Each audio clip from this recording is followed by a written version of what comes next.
nous sommes dans le vrai amour envers nos parents, quand nous arrivons à l'âge adulte, comment peut-on leur faire du mal, qu'il se suit soit physique ou moral? Peut-on vraiment prétendre les aimer alors? Ben non. Si on fait du mal à quelqu'un, on ne peut pas prétendre à aimer quelqu'un si on lui fait du mal.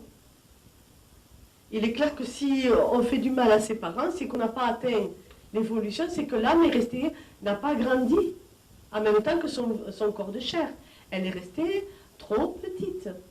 Et quelqu'un qui fait du mal physique ou moral à ses parents, on ne peut pas dire que c'est quelqu'un qui les aime. J'espère que c'est ça la question. Peut-on vraiment prétendre les aimer? Non. Alors, quand nous faisons des erreurs dans cette vie et que nous en sommes conscients et repentants, aurons-nous à régler cette erreur dans une autre vie? Ça, c'est trop facile. Hein? Je me repens. Je te donne une bonne claque, je te mets une grosse bosse, je me repens. Hein? Bon, alors là, il y a quand même un travail à faire. Vous savez, c'est comme un homme qui bat sa femme, et moi j'ai connu ça, et qui la roue de coups, il va se confesser, je t'absous, alors il rentre le dimanche, il va prendre l'hostie, hein, et puis toute la semaine, il recommence à frapper sa femme, parce que le samedi, il va de nouveau se faire confesser, on va le confesser, mais quand il va aller au ciel, son œil regardé, il s'arrache les cheveux, il lui dit, mais alors, attends, tu sais, la dette elle est énorme, hein, il va falloir régler ça. Vous voyez, non, il y a, si vous êtes conscient d'une erreur, il ne faut pas culpabiliser, mais tout faire pour faire que votre erreur soit pardonnée par la personne, c'est-à-dire faire le nécessaire pour que la cause de la souffrance d'une personne soit éteinte. Hein? Là, alors, on peut dire, on ne se repent vraiment. Sinon, c'est trop rigolade. Hein? Moi, je me marre. Hein, quoi, hein? Je me repens. Repentez-moi. Non, non, non, non, non, non, hein. Faut travailler. Faut travailler.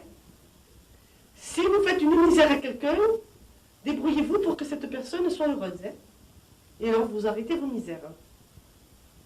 D'ailleurs, un jour, j'ai posé la question à l'âge, je lui ai dit, qu'est-ce que le péché? Parce que moi, quand on était petite, on m'avait mis des péchés comme ça. Alors là, j'ai la souris, il m'a dit, le péché, c'est simplement une parole, un geste, quelque chose que tu pourrais faire qui ferait du mal à quelqu'un. Chaque fois, tu réfléchis à ce que tu fais, de sorte que ça ne fasse pas de mal à quelqu'un, ou à quelque chose, ou à la nature, ou à un animal. Alors, tu n'es pas dans le péché. Ça m'a soulagée parce que moi, je suis très gourmande, et on m'avait dit que la gourmandise était un péché. Ah. Donc j'ai dit, je peux être gourmande. Il a rigolé, il n'a même pas répondu. Par contre, il ne faut pas que tu fasses du mal à ton corps, que tu manges trop de gâteaux, que tu sois malade quand même. Hein? Attention, ça c'est un péché contre son corps. Hein? Quand le corps physique est détruit par incinération avant les 3 jours, comment les anges récupèrent-ils l'atome mémoire? Ça c'est compliqué, par contre, ça peut être problème. Et pourquoi moi j'insiste beaucoup, maintenant on revient beaucoup à l'incinération. Si vraiment il y a incinération, moi je reste quand même persuadée qu'il faut bien ces 3 jours à l'entité pour qu'elle puisse récupérer et casser sa corde d'argent. Elle peut détériorer, si vous voulez, le feu peut détériorer le subtil. Donc ça peut poser problème. Alors automatiquement, ça va être quelqu'un qu'on va être obligé pour récupérer un atome mémoire très, très sain. Par exemple, on peut imaginer que la personne va être dans une grossesse qui ne va pas arriver à terme. Tout simplement, elle va être obligée de passer par une grossesse qui ne va pas arriver à terme pour pouvoir récupérer un atome mémoire qui aurait été abîmé dans une incinération qui n'a pas attendu ces 3 jours. Dans un accident où l'on est brûlé, par exemple, ça dépend, en général, c'est bizarre. Là, comme c'est quelque chose qui est très préparé, en général, j'ai remarqué, et je peux me tromper, on est bien d'accord, je ne suis pas là pour vous dire, Colette, c'est tout, elle a tout vu. Hein. Je dis bien, quand je suis sûre de quelque chose, je dis je suis sûre de ça. Quand je ne sais pas tout à fait, je dis je ne sais pas tout à fait. Mais j'ai remarqué que souvent, par contre, Moi, je connais une dame, son fils s'est tué en voiture par le feu. Eh bien, elle a récupéré très bien son atome mémoire. Ça, je ne sais pas pourquoi, voilà. Hein. Par contre, dans les après un décès par maladie ou autre, et qu'il y a une incinération, il est préférable, vraiment, vraiment, d'attendre ces fameux 3 jours.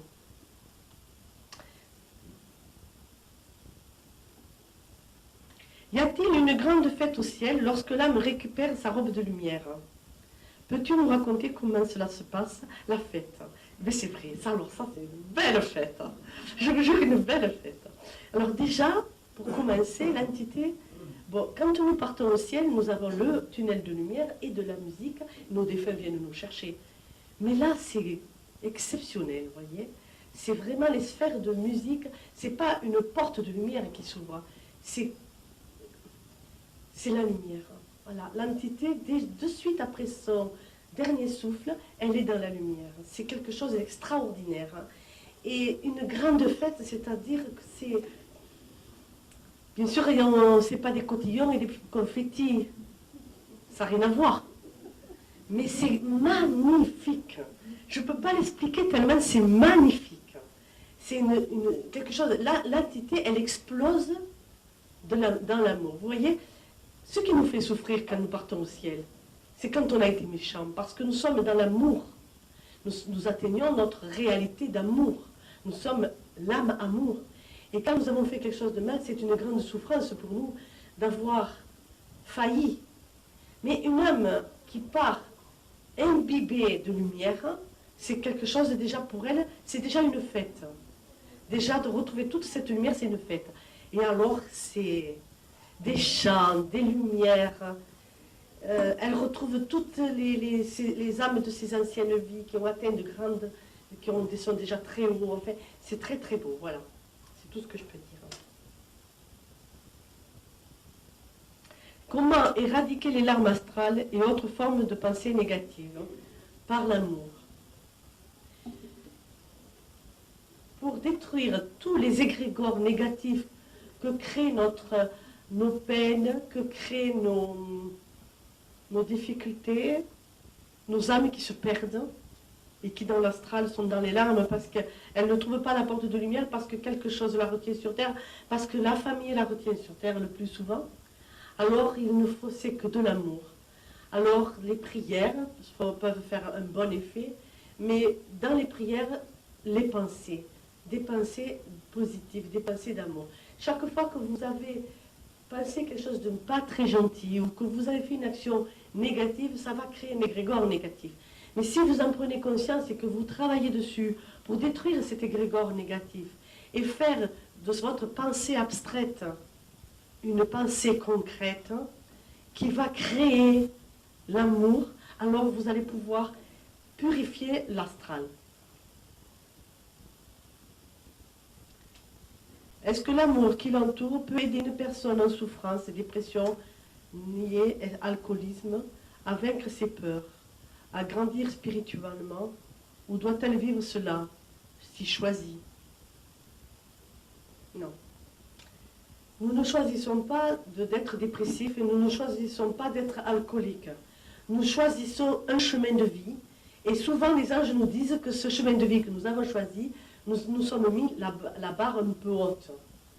Mais qu'il va falloir donc travailler. Pour les dépressions, c'est souvent des gens qui, dans des vies antérieures, par exemple, je vous donne un exemple, ont eu la richesse, la reconnaissance des autres. Dans cette vie, ne seront pas reconnus. L'orgueil, l'ego est en souffrance et de ne pas être reconnu, d'être comme tout le monde. C'est comme un noble qui revient et qui va travailler comme petit serviteur, femme de ménage ou homme d'un serviteur, quoi, va souffrir et peut aller à la dépression. Toute dépression, c'est souvent un refus d'une réalité. C'est pour ça que moi je dis que ça devrait être appris à l'école. Si on nous apprenait à l'école la loi du karma, vous savez, je suis persuadée, mais alors persuadée, qu'il y aurait beaucoup moins de négativité, moins de drogue, moins d'alcoolisme et moins de dépression. J'en suis persuadée. Vous savez, Ma fille m'expliquait quand elle était en Asie qu'un enfant, quand il naissait, on faisait sa carte du ciel et on l'aidait à suivre une part de cette carte du ciel. C'était déjà du 100%. Déjà, le pourquoi, souvent, on pouvait réussir à ce que ces enfants aient moins de drogue, ce qui ne veut pas dire qu'il n'y en a pas, c'est pas ça que je veux dire, mais quand l'enfant, on se rend compte que quand un enfant, pris tout petit, a un enseignement spirituel sur le karma, on lui donne beaucoup de chance. On lui donne déjà des outils très puissants et pour que cet enfant ne retourne pas dans la dépression, l'alcool ou la drogue. Et c'est aussi le laisser aller des parents, je m'excuse. Parce qu'il est très difficile au jour d'aujourd'hui d'élever des enfants avec ces âmes si puissamment fortes qui viennent avec un potentiel énorme de vie antérieure et qui dans cette vie vont savoir manipuler et exiger. Et donc il faut être très à l'écoute de nos enfants et ne pas écouter leurs caprices, par exemple. Ne pas vouloir faire de nos enfants des enfants rois. Ils ne sont pas venus sur terre pour être des enfants rois. Ils sont venus pour devenir des âmes rois au ciel, des âmes adultes. Donc il faut aider nos enfants en les aimant profondément, en les écoutant, mais un peu de sévérité aussi. Tout ce qui est juste. Quand un enfant, quand une âme est prise par la drogue ou par l'alcool, et Dieu sait de quoi je parle parce que je l'ai bien connu quand je m'occupais du maladie sida, il n'y a pas grand chose à faire à part lui faire prendre conscience d'une... Vous voyez, par exemple, moi je disais aux parents, pour un enfant qui se drogue, par exemple, je lui disais, ou un enfant alcoolique, et qui devenait très agressif pour la famille, et que ça portait vraiment, et devenait des bourreaux, je disais aux parents, si vous voulez et au moins sauver votre enfant, il faudra peut-être avoir un comportement assez sévère, c'est-à-dire, moi ça marchait assez bien, hein, je ne vous dis pas que ça marchait à tous les coups, mais ça marchait assez bien, c'était de dire à l'enfant, écoute, tu as choisi une autre famille, hein, tu as choisi une autre mère, hein, c'est la drogue, c'est l'alcool, donc tant que tu as choisi cette autre famille, que tu nous as abandonnés, alors je ne veux plus te voir. C'est très difficile, mais souvent ça les aide. Parce que le problème qu'il y a, c'est qu'ils jouent sur le sentiment. Tu ne m'aimes plus. Tu m'as abandonné. Tu me laisses tomber. Et en fait, ça ne les aide pas. Je disais à ses parents, chaque fois que vous avez donné de l'argent à votre enfant, vous l'avez drogué. Alors je sais que là, on ne va pas traiter ce sujet comme ça, c'est plus compliqué que ça. Il faut beaucoup comprendre le comportement de l'enfant. Il y a toute une thérapie à faire, hein, mais ce n'est pas la faiblesse. La faiblesse, malheureusement, n'aidera jamais nos enfants. Ni non plus une violence ou une autorité, c'est l'équilibre, c'est l'amour, c'est l'écoute et ce qui est juste. Donc ces âmes qui tombent dans la dépression et dans l'alcoolisme se retardent spirituellement. Il ne faut pas se fermer les yeux, faire comme l'autruche, mettre la tête dans le sable. Ils se retardent spirituellement. Donc là c'est tout un travail de thérapie. Il faut faire un grand travail pour aider ces enfants. Ou ces adultes. Hein. Peux-tu, s'il te plaît, expliquer à nouveau ce que se passe dans le ciel, lorsque nous avons détruit l'atome mémoire et arrivons pour revêtir la robe de lumière? Nous redescendons pour repasser par tous les ciels? Non, c'est le contraire. Nous montons. C'est-à-dire, quand nous avons atteint ce qu'on appelle la résurrection, de toute façon, déjà, chaque fois que nous venons sur Terre et que nous évoluons un peu, quand nous sommes au ciel, nous allons travailler dans des plans qui vont nous aider à perfectionner notre âme. Quand nous avons atteint la résurrection, nous revenons dans ces plans, nous travaillons, nous perfectionnons. Hein, vous savez, dans les mondes de lumière, vous avez vu dans les livres, j'explique qu'il y a de grandes assemblées, de grandes écoles mystiques où nous apprenons des tas de choses.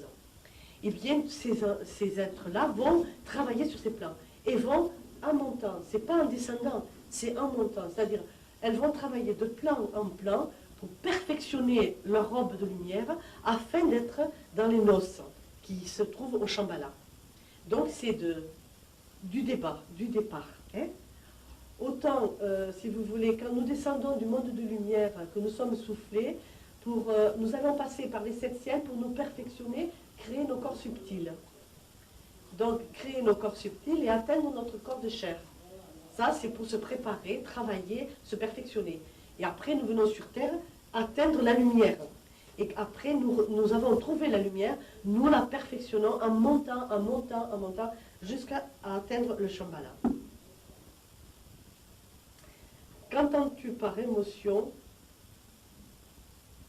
Qu'entend-on par émotion et qui sont à contrôler et à canaliser? Toutes nos émotions sont à comprendre et à canaliser, parce que toutes nos émotions sont des sources de chute. Une colère. Moi, par exemple, si j'ai une colère, je vais la réfléchir. C'est-à-dire, je vais pas, je vais essayer. Je ne vous dis pas que j'y arrive pas souvent, des fois. Mais j'essaie. J'essaie de penser si cette colère est juste. Si au bout de, on va dire, 2 jours, ma colère elle est juste, je vous assure, je vais la prendre, mais d'une façon calme. Et croyez-moi, elle est entendue.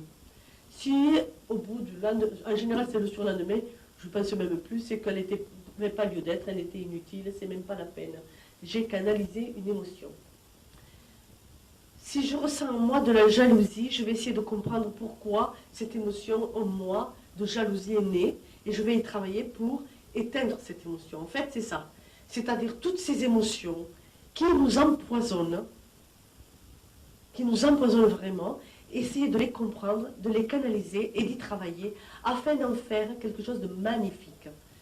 Croyez-moi, c'est un travail très évolutif, spirituellement, très évolutif.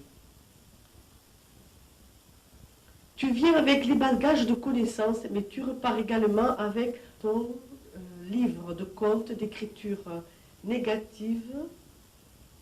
Exemple. Alors, on vient avec nos bagages de connaissances, mais aussi avec nos dettes, nos défauts, et nous allons donc de vie en vie perfectionner. Quand nous repartons, en général, ce qui a été bien travaillé au niveau des dettes, en général, je dis bien, je ne dis pas ça en pourcent, parce que je ne suis pas Dieu, je ne suis pas les anges, je ne sais pas, mais en général, nous avons ça va, nous avons bien avancé. C'est bon, même, Albert, ça va. Merci. Nous avons donc déjà bien travaillé, nous allons donc perfectionner. Comme je vous le dis, il y a pas de, nous ne régressons pas, Nous pouvons, à un moment donné, ne pas arriver à régler une pièce de théâtre et choisir de partir plus tôt, mais nous revenons aussi vite pour la régler. Alors, ça va c'est ça le problème, quoi. Hein. Donc, en fait, quand nous sommes là-haut, nous allons travailler sur tout le négatif afin de pouvoir ou le régler directement dans le premier ciel, y travailler. Des fois, au premier ciel, nous réglons certaines négativités, nous y travaillons, et au deuxième ciel, nous le perfectionnons afin de pouvoir s'en débarrasser. C'est tout un travail. Hein. Tu dis que lorsque l'on vient sur Terre, les épreuves que l'on a choisies, on a l'envergure nécessaire pour les assumer. Pourquoi donc certains suicident? Eh bien, c'est ce que je vous disais. Des fois, on se met la barre haute, on choisit une vie d'expérience, on veut vraiment se terminer, on choisit donc une vie d'expérience très chargée, et à un moment donné, l'âme n'assume plus. Et comme, surtout dans notre monde d'aujourd'hui, où quand nous descendons, nous sommes très peu spirituels, parce que nous avons beaucoup de religions. Alors là, des religions, il n'y en a pas, mais il y en a beaucoup. Nous avons beaucoup de philosophie, nous faisons des tas de gymnastique, mais nous avons oublié la simplicité spirituelle, c'est-à-dire le vrai chemin spirituel qui est aujourd'hui ce que je fais, j'y réfléchis. Et le problème, c'est que nous ne comprenons pas ça, nous restons toujours dans les pleurs du passé, et nous n'assumons pas le présent, ce qui peut nous amener à des actes négatifs envers nous-mêmes. Mais pourquoi je répète que si on apprend ça tout petit, on va pouvoir aider vraiment. Ne pleurez pas sur le passé. Parce que si vous pleurez sur le passé, vous ne comprenez pas aujourd'hui et vous ne perfectionnerez pas demain. Alors, le mieux, c'est de comprendre que le passé, même si vous devez culpabiliser, c'est le passé. Alors essayez de construire un bon demain, servez-vous des leçons du passé pour réussir aujourd'hui, de façon à ce que demain soit bien meilleur pour vous, et vous verrez que vous surmonterez bien vos épreuves.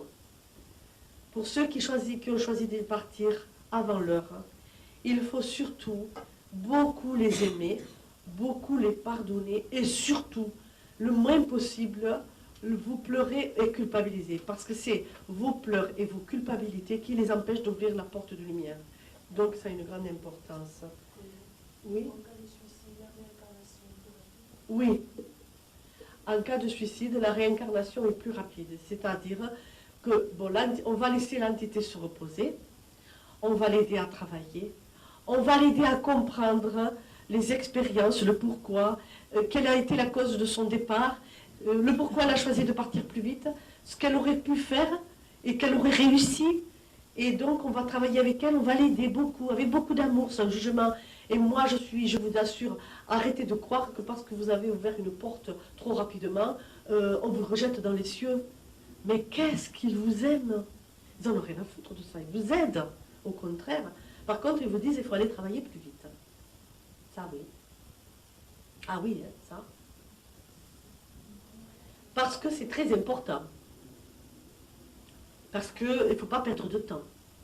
Mais en général, ça se passe très très bien. Donc il y a tout plein. Ils sont pris dans un grand tourbillon d'amour dès qu'ils ont ouvert leur porte de lumière.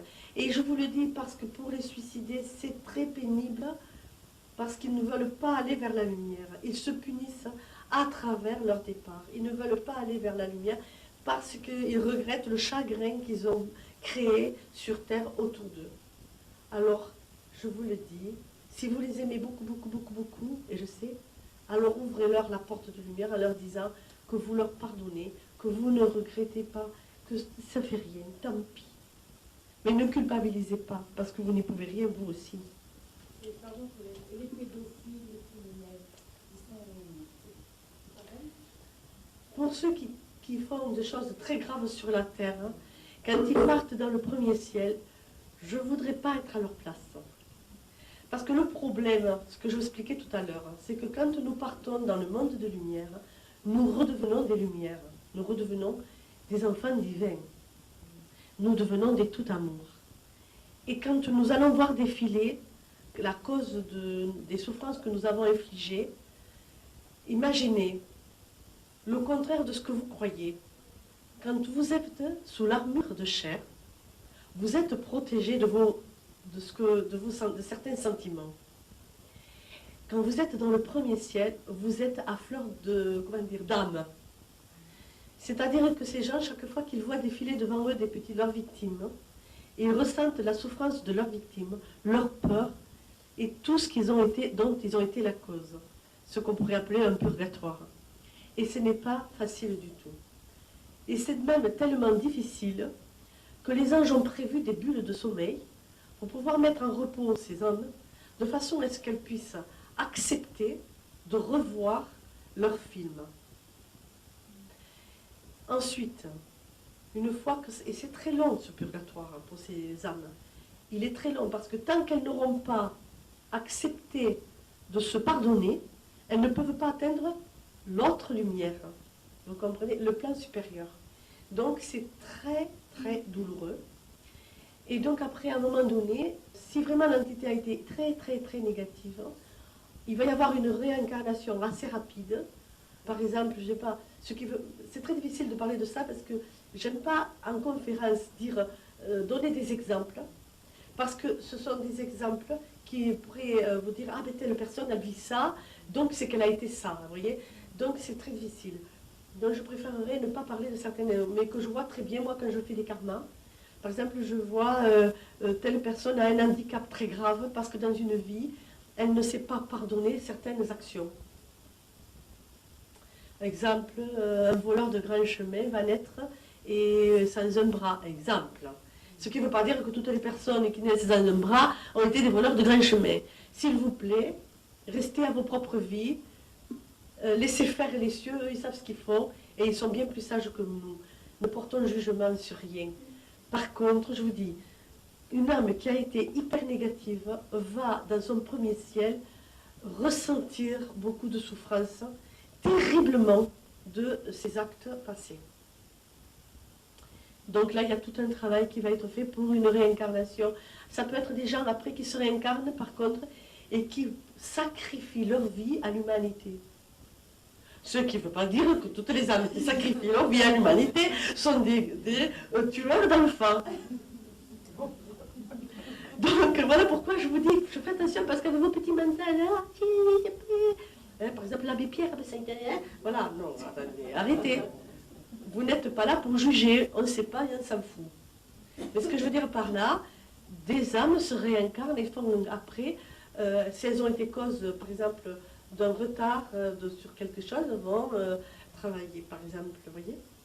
Je vais vous dire, voilà, pour changer un peu, pour que ça soit un peu plus rigolo, une femme a été, vous savez, elle a lavé du linge, pauvrette, au Moyen-Âge, là, au ruisseau, pour nourrir ses 20 petits. Elle va se réincarner, scientifique, elle va créer le lave-linge. Non, mais je vous jure, c'est vrai en plus. Elle va créer le lave-linge. Parce que c'est vrai ce que je vous dis. Tous les robots qui nous servent là ont été créés par des gens qui en avaient jusque-là dans une vie antérieure. Et moi, je les remercie bien. Merci beaucoup. Voilà, non mais vous voyez, c'est tout, vous voyez, tout a une cause, tout a un effet, voilà. Hein. Attends, elle s'est dit, celle-là, attends, je retournerai sur Terre, mais je créerai une machine qui lavera le linge des femmes qui ont une vingtaine de gosses. Et même celles qui n'ont qu'un, hein, je veux dire. Oh là là là là. L'envie me semble être le sentiment qui m'habite le plus, par manque de confiance en mon je suis, par peur du vide que je ressens en moi. La vilaine personne, la grosse vilaine personne. Alors, l'envie me semble être le sentiment qui m'habite le plus, par manque de confiance en mon je suis. Je ne pourrais pas, moi, petite chose ordinaire, donner à cette personne la confiance en son je suis. Mais je lui dis qu'elle fait beaucoup de peine à son ange gardien. Parce que si elle n'a pas confiance en elle, personne ne lui fera confiance. Si tu ne t'aimes pas, on ne t'aimera pas. Si, vous savez, moi je me souviens d'une amie, quand j'étais petite, elle n'était pas très très jolie. Dans ce qu'on appelle nous, jolie. Hein. Et qu'est-ce qu'elle plaisait aux garçons? Elle plaisait aux garçons. Hein. Vous savez pourquoi? Parce qu'elle se trouvait jolie. Eh bien, elle avait bien raison. Et elle aurait plaisir aux garçons. Voilà. Donc, je veux dire, si vous n'avez pas confiance en vous, personne ne vous fera confiance et vous ne grandirez pas. Mais arrêtez, faites tomber l'ego, on s'en fout. Hein? Vous savez, alors là, je vais vous dire, quand vous aurez compris tout ce que je vous dis, qu'est-ce que vous serez heureux? Parce qu'alors après, il n'y a plus rien. Moi, je vais vous dire, franchement, hein, c'est pas que j'ai réussi tout, non, j'apprends encore, je me prends des claques, et bon. Mais il y a une chose que la vie m'a appris, c'est que maintenant, je me tracasse moins. Alors là, j'ai peur de rien. Et puis, je verrai bien.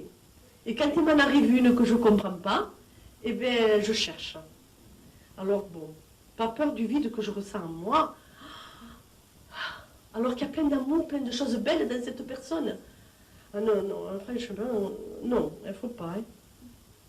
Non, parce qu'elle fait de la peine à son âge, et elle fait de la peine au bon Dieu, elle fait de la peine à tout le monde. Elle me fait de la peine à moi. Comment peut-on communiquer avec nos anges? Qu'est-ce que j'en sais, moi? Alors, quand on aime, on est avec eux. À peine on parle, il est là. Je pense, il entend. On communique sans arrêt. Hein? Voilà. Ils n'ont pas besoin du verbe, eux. Ils communiquent avec ça. Moi, quand je les entends parler, quand ils me parlent, c'est dans mon cœur qu'ils me parlent. Hein? C'est pas avec la voix. Je les entends dans mon cœur. Si vous saviez écouter votre cœur, vous entendrez votre ange vous parler. Parce qu'il vous parle souvent, ce que vous appelez la petite voix, votre conscience, c'est votre ange gardien qui vous parle. Quand vous savez, quand vous faites quelque chose de mal, qui vous dit dans le cœur, attends, mais qu'est-ce que t'as fait, maman? Mais qu'est-ce que t'as fait? Hey, vite, vite, vite. Alors là, c'est votre ange gardien. Quand vous sentez un frisson dans votre dos ou une main posée sur votre épaule, c'est votre ange gardien. Un souffle doux, c'est votre ange gardien. Et toutes ces choses. Hein. Donc, c'est pas votre ange lui communique tout le temps avec vous, c'est écoutez-le. Écoutez-le. Déjà, si vous ne savez pas que vous avez un ange gardien, alors voilà. Déjà, il vous parle et vous ne l'entendez pas. Hein. C'est comme une personne, c'est comme quelqu'un qui dit je ne suis pas jolie. Je ne suis pas jolie. Et un jour, elle rencontre une autre personne qui lui dit qu'est-ce que j'étais amoureuse ou amoureux de toi? Ah bon? Mais tu ne l'as pas vu? Ah ben non. Eh bien, pourtant, j'ai fait tout pour te montrer. Vous voyez? Parce qu'elle ne croyait pas qu'elle était jolie. Bien sûr. Hein? Vous perdez votre potentiel si vous ne pensez pas que vous êtes merveilleux. Vous perdez la moitié de votre potentiel extraordinaire hein, parce que votre ego a peur de se tromper, parce que votre ego il a peur de mal faire, parce que qu'est-ce que va faire l'autre hein? On s'en fout. On s'en fout. Trompez-vous. Parce que vous grandirez à travers vos expériences. L'ascendant, toutes les qualités que nous devons développer, celles qui nous posent le plus de problèmes. Merci. Ben oui, hein. Regardez l'ascendant. Quand on vous dit l'ascendant, mais c'est celui qu'on doit le plus travailler, hein. Ouais. Ascendant vierge. Ha! Le service aux autres, humble, atteindre l'humilité. Pas facile, hein. Parce que dans des vies antérieures, je me suis fait servir. J'ai eu mes serviteurs. Mais dans cette vie-ci, c'est moi qui vais servir. Alors en début de vie, ils le font parce qu'ils doivent le faire. Mais c'est pessimiste. Au début, hein, tant qu'il n'a pas compris, hein, c'est pessimiste quand même. Hein. Pas trop envie. Pourtant, je vais être obligée parce que sinon, je n'atteindrai pas mon ciel. Et c'est tout ça. C'est ça l'ascendant. Hein. Je dois développer des qualités déjà travaillées, bien sûr. Mais aussi des choses que je ne sais pas.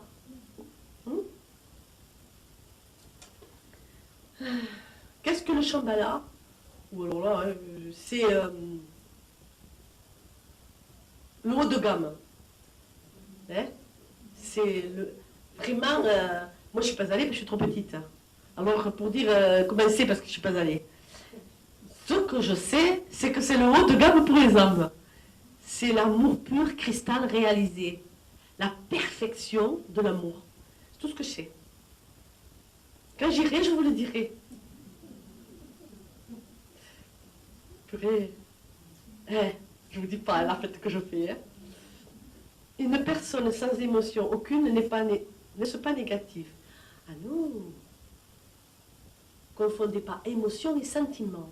Sentiment, c'est des choses que l'on pense, que l'on travaille. Un sentiment d'amour, un sentiment de compassion envers l'autre. Une émotion, moi j'ai connu ça quand je m'occupais de certaines personnes. L'émotion, c'est ah, le pauvre, ah, viens chez moi, viens chez moi. Hein, Et puis alors quand la personne est chez soi, qu'elle vous squatte, qu'elle vous envahit, on ne sait plus comment faire pour la faire dégager. Ça, c'est émotion. Sentiment, c'est comment tu as fait pour arriver à cette galère? Attends, mais tu crois pas que tu pourrais peut-être arranger les choses? Bon, moi, tu as faim. Je vais te donner de quoi manger. Je vais te donner à manger, je vais t'aider. Un temps, je t'avertis un temps, hein, parce qu'après, il va falloir que tu... Hein, apprenez-leur à nager, parce que le jour que vous ne serez pas là, elle va se noyer. Mais faites attention. Émotion, c'est... je fais l'ego, vous savez. Ah, mais je suis gentil, viens chez moi, et puis après, on se trouve coincé. Hein, ou alors... on dit oui trop vite et après on est coincé. Moi, je ne dis pas oui trop vite, je réfléchis. Je me dis, attends, est-ce que je suis capable d'arriver à ça hein, oui ou non? Parce que sinon, ça, c'est émotion. Sentiment, c'est je réfléchis, j'écoute bien mon cœur, j'écoute bien mon âme, j'écoute bien mon esprit, et après, alors, j'agis. Ça, c'est sentiment. Vous avez compris? Qui c'est qui n'a pas compris? Attention, c'est bien. Qu'entendez-vous par le je suis? C'est je suis, donc je n'ai pas peur Je n'ai pas peur de dire « tu m'as fait de la peine », parce que je n'ai pas peur d'un conflit entre guillemets. De la façon de le dire, sentiment, pas émotion. C'est je suis, c'est ben, je vais vers l'inconnu parce que mon je suis va m'expliquer, je vais apprendre, je vais grandir. Hein. Le je suis, c'est il a peur de rien. Et puis il laisse aussi partir l'autre quand il n'y a plus d'amour, le je suis. Le pas je suis, il retient, tu m'appartiens. Le je suis dit, personne n'appartient à personne. Vous voyez, c'est tout ça le je suis. Hein. Les faits existent-elles? Et oui, les faits existent. Ça vous épate? Bon, ça va. Les faits existent parce qu'il n'y a pas de faits, pas de nature. Les devas sont ceux qui gèrent notre écosystème, la nature, les fées, jolies, petites et grandes. Hein? Forme mi-humaine, mi-fleur. Les petits devas. Hein? C'est quoi les devas? Je viens de le dire. C'est les petits esprits de la nature qui, dans les contes, on les appelle fées, on les appelle lutins. Hein? Voilà, ça, c'est les petits devas. C'est quoi le Shambhala? J'ai répondu. Est-ce que les anges ont tous le même rôle? Ah non, les anges n'ont pas tous le même rôle. Ils ont déjà beaucoup de travail, les pauvres. Vous avez les anges de la création, les anges du destin. Vous avez les anges gardiens. Vous avez les anges qui travaillent sur la mémoire cosmique. Vous avez les anges qui travaillent, qui préparent le perfectionnement de la nature. Et puis j'en passe et j'en passe. Est-ce que l'ange qu'on a, il nous choisit? Ben non, c'est quand on est soufflé du souffle de vie, on nous se confie à un ange. Mais lui nous aime tout de suite. Même s'il ne nous a pas choisi, il nous aime tout de suite. Hein? Et à partir de notre première incarnation? Non. Souffle de vie. Dès qu'on est soufflé, dès qu'on est créé, on est confié à notre ange. Ah oui, oui. Du minéral, végétal, animal, humain, notre ange gardien nous suit. Mais il laisse la place aux devas, hein, attention. Si tu veux, lui, il nous regarde. Mais c'est les devas qui s'occupent sur Terre de notre cheminement, bien entendu. Hein. Une vie antérieure ou future se passe-t-elle sur Terre ou ailleurs? Donc, il y a vie antérieure, c'est sur Terre, vie de perfectionnement dans d'autres plans. Vous voyez ce que vous comprenez là? C'est-à-dire dans les cieux, il y a des plans. Par exemple, celui qui a atteint son 4e et 5e ciel peut travailler à la création de notre monde. Le pourquoi notre monde aussi évolue. Pourquoi les oiseaux, on a l'impression qu'ils sont peints. Hein? Les papillons. Dans ce monde, nous les créons déjà. Nous créons leur image. C'est beau, hein? Mais ça, c'est vrai. Par contre, ça, je l'ai vu, je le certifie. On crée une fleur. Par exemple, vous savez, quelqu'un qui aimait les fleurs sur Terre et qui se dit, j'aimerais bien, moi, une rose bleue. Eh bien, au ciel, il va commencer à travailler sur cette rose bleue qui existera un jour sur Terre. Voilà. C'est le monde de la création, vous voyez? Voilà. Donc, il y a plusieurs plans où nous travaillons. Certaines entités, moi, par exemple, Florent, qui est donc mon petit-fils qui est décédé, je sais que dans le monde de cristal, ils étaient là-bas pour travailler sur les énergies lumière. Dans ce monde-là, les entités travaillent sur les énergies lumière. Voilà. Ne m'en demandez pas trop, hein, quand même, hein, parce que je ne sais pas tout. Hein. Pourquoi je ne vois pas mon ange gardien? Parce que vous n'y croyez pas assez. Parce que je vais vous dire, je parle rarement de ce que je vois à travers vous. Hein. C'est pas le but de la... Mais tout à l'heure, il m'a posé la main sur l'épaule. Il était